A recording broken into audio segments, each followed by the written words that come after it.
shelves to go in the front of the cargo trailer, in the kitchen. And what I've done is there's a microwave that sits right in the nose, and then I want a shelf to come out at both sides. So it's going to be at an angle. So to figure that out, I took a piece of Coroplast. It's sign material that we use here at the shop. Anyway, you make like yard signs, campaign signs, that type of stuff. It's a plastic and it's corrugated. It has, you see it's got holes in it. You put it on like on a stake in the yard and stuff. Anyway, I just took a piece of it as to make a template. So I went out into the trailer and I stuck it up into the wall, and got the angle, and I got the other part where I had to make all the cuts out to make it fit. So once I got it to fit good in there, what I did was come out to the shop, and then I put it on a piece of wood. Now I've already stained these, but just so you can see, they look a lot alike. So they're exactly alike. So all I did was come out here and put it on top of it, got it lined up, marked it off, and then cut it out with a saw. Did the same thing, repeated it for the other side. This is the board for the other side. It's just a little bit different because it does have an angle because of another shelf that's in there that it was going to overhang, and I didn't want it to overhang. So anyway, when I get these in, you'll see why this was cut off to make it fit. But I wanted you to see how to make a template. Making a template is very easy. You can do it with cardboard. However, I find that cardboard is kind of flimsy. It won't stay like when you put this up, it's kind of rigid. So cardboard tends to want to bow and hang, and it just warps. And this makes a much better template because it's more stiff like the board is. So you can actually get an accurate measurement with it. If you've ever used cardboard, the ends of it is not real rigid where you can run a pin or something down it when you're done. So try doing Coroplast or something that's rigid. It just works much better for a template than cardboard does. Probably pick this up, I think Lowe's, Home Depot. I think I've even seen small pieces of it at Walmart. Any sign shop, graphic shop, they'll have this. It's called Coroplast. That's pretty much it. I've stained this to match the rest of the stuff in the trailer. I will show you when I get the shelves in how they turned out.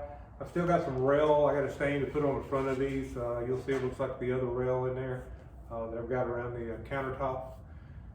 Anyway, just really want to show you how to do a template. This is very easy.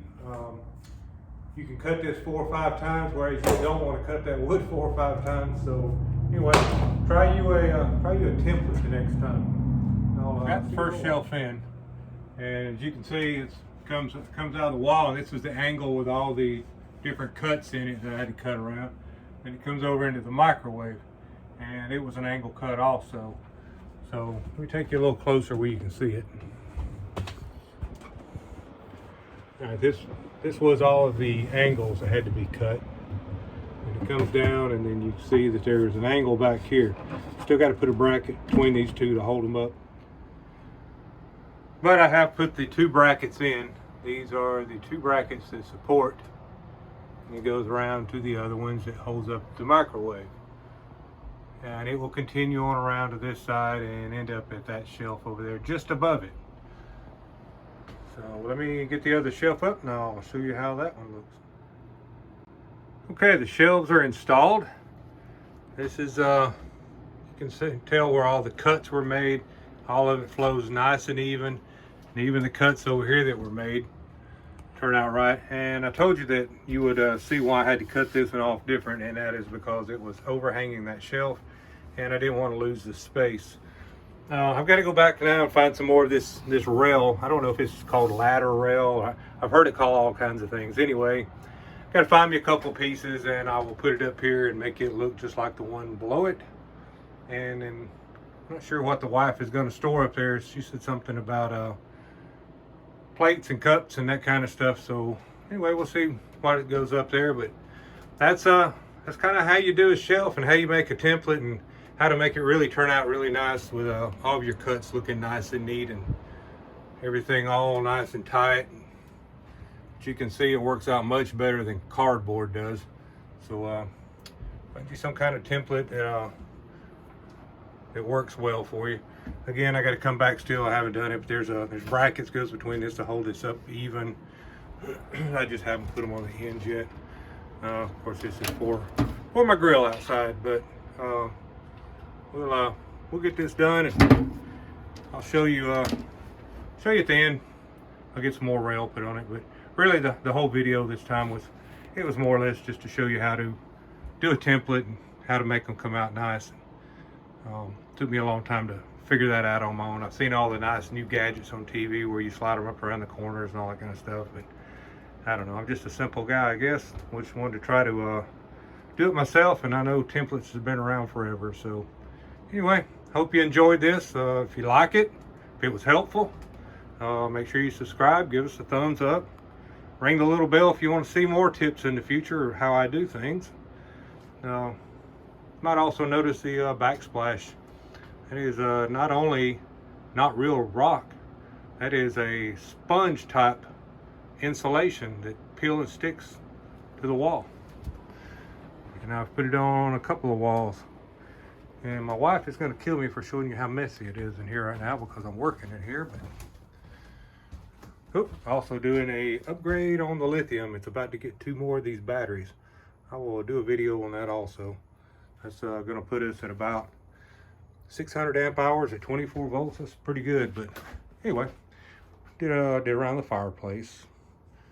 So inside the Murphy beds, got it inside it. You just can't see it right now. Anyway, like I said, my wife's going to kill me for letting you see all this, but hey, just gives you ideas, right? Okay, here is the final product. I got the rails stained today and put in, and you can see our accent wood here. I actually cut a piece of accent wood and put it in here so it looks like it belongs. It goes around to the other side. Again, use a template. You can see I made the corner over there for it to go together. Turned out looking nice. Just into the wall. Just make you a template. Really easy. But this is it. All right, I'm going to do solar upgrades next, and I'll bring you along for that again. You can see you got more on the floor and stacking them in here. So anyway, we'll get to that one probably in the next week when I get done. Okay, I hope this helps you guys. Play with the templates a little bit. It's not as hard as it looks. It's been around a long time. Not many people do it. They'd rather cut 2 or 3 pieces of lumber up and scrap them and have to go buy more, or just just not make quite as nice a looking job. But it's so easy to do a template. Just go find you some good material to do it with. Practice with it a little bit. Go over in a corner somewhere. Just mark off a corner that's not exactly square and go cut you a piece of wood and see if it fits. I don't know what else to tell you. I mean, I'd rather do that than scrap lumber. Go measure twice, cut once, that kind of stuff. Take your template, lay your template out, and just kind of cut at it a little bit at a time. It's kind of like cutting wood. Don't get in a hurry with it. Just keep hacking at it a little bit at a time, trimming it off till you get it to fit perfect, and then transfer it to your wood. And with the harder template, it makes it to where when you scribe it or use a pencil or something, it really makes a good, accurate mark for you to follow with a saw. Got to have a little bit of skill with a saw, but most of you do. So just try your hand at it. It's really not hard at all. It really turns out to make a nice job. Hope this helps somebody. If this was helpful to you, subscribe to our channel. We do a lot of this kind of stuff, and I'll bring you along and do some more tips. We're about to do a solar upgrade with some batteries. Okay, that's it. That's the 2 new shelves. Kathy should be really happy with those. She hasn't actually come over and seen them yet. I sent her a picture of them. I got the thumbs up, so these should work out good for her. I don't know if many of you know, she's kind of short. She's 4'10" and I'm 6 foot. So this was to make everything get down a little bit lower for her where she could actually reach them. So you can see everything's easy for me to reach up high, but not so much for her. So this is going to bring things down a little lower for her where she can get around the kitchen and she'll be able to get what she wants to get now. It's all down kind of low. All right, well, hope this helped you guys. If you need any more tips, or you got suggestions, or hey, maybe I screwed it up and you know a better way, put it in the comments below and let me know. Be curious to see what your projects are, how they turned out, and if there's actually a better way to do it than I've been doing it. This seems to work for me. You know what they say, whatever works for you, do it. So, but I'll be curious to see if anybody's got any better ways to do it, better tools, gadgets. I like gadgets. So anyway, for now, make each day count and continue the journey. We'll see you a little later.